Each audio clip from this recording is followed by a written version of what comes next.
Avant toute chose, abonne-toi et lâche un pouce bleu pour faire évoluer la chaîne. Tchuss!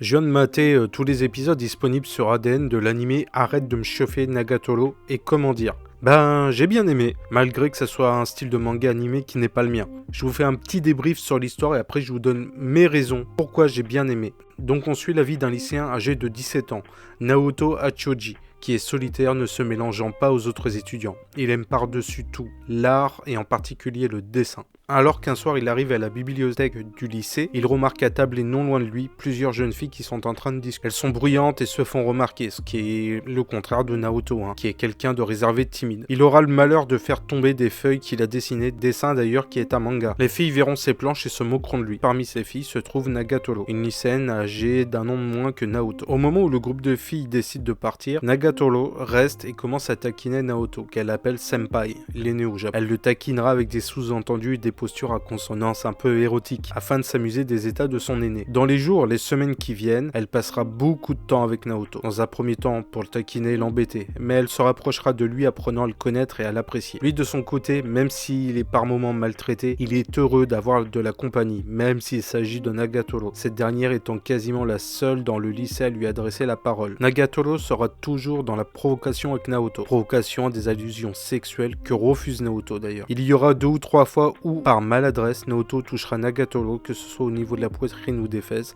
ce qui aura pour effet de bloquer totalement Nagatoro malgré sa taquinerie d'ordre sexuel, alors que cette dernière est provocante en continu, prouvant qu'en fait elle n'est là que pour taquiner notre personnage principal. Mais on peut voir au fil des épisodes que cette lycéenne qui ne fait que dans la provocation va se prendre d'affection pour Naoto, refusant de parler avec d'autres garçons, les trouvant inintéressants à côté de son senpai.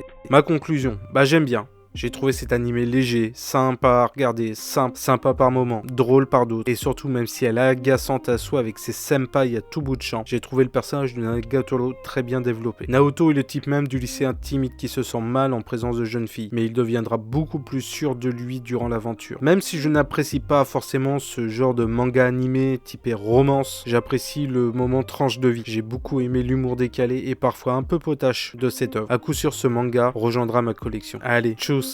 Je te vois, je t'ai vu. Je t'ai vu. Tu n'as pas cliqué sur le pouce et ni sur l'abonnement, donc vas-y, fais-le s'il te plaît. Et puis au passage, va voir mes autres vidéos. Allez, ciao.